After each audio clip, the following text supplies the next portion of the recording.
আলহামদুলিল্লাহ আমাদের বাথরুমের যে ট্যাঙ্কি ছিল ট্যাঙ্কির উপর ছাদে কাজ চলছে আজকে ইনশাআল্লাহ আজকে ঢালাই শেষ হয়ে যাবে। আর কাজের প্রতি যারা মেহনত করতেছেন এই যে আমাদের মূল মিস্ত্রি, এই হলো বড় ভাই, এই আমাদের ছোট ভাই, দুজন ওরা ভালো হয়ে গেছে। আগে অনেক দুষ্টুমি করতো, এখন ওরা অনেক খুবই ভালো হয়ে গেছে।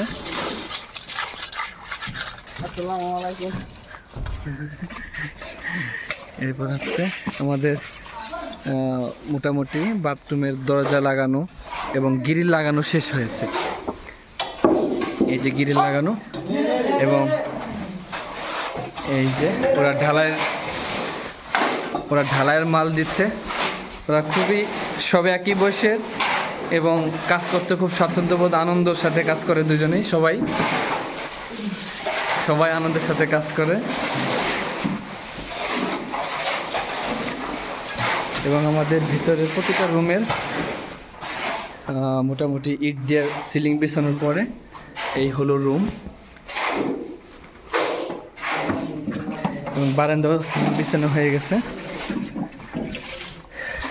এই একটা রুম, দরজা ফিটিং হয়ে গেছে আলহামদুলিল্লাহ, দরজা জানালা। এই আর একটা রুম এবং এই রুমে অলরেডি আমাদের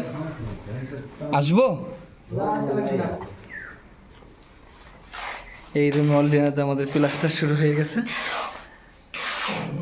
আলহামদুলিল্লাহ। এই যে প্লাস্টার, ভাইরা খুব যত্নের সাথে প্লাস্টারগুলো করা হচ্ছে। এই যে আমাদের ভাইকে চিনে রাখেন, সে খুবই পরিশ্রমী, খুব সুন্দর কাজ করেন মাশাআল্লাহ। এই যে আমার ছোট ভাই, ও খুবই ভালো আনন্দের সাথে কাজ করে। সবাই দোয়া করবেন আল্লাহ তাআলা যেন দ্রুতভাবে আমাদের মাদ্রাসার কাজগুলোকে সম্পূর্ণ করে দেন।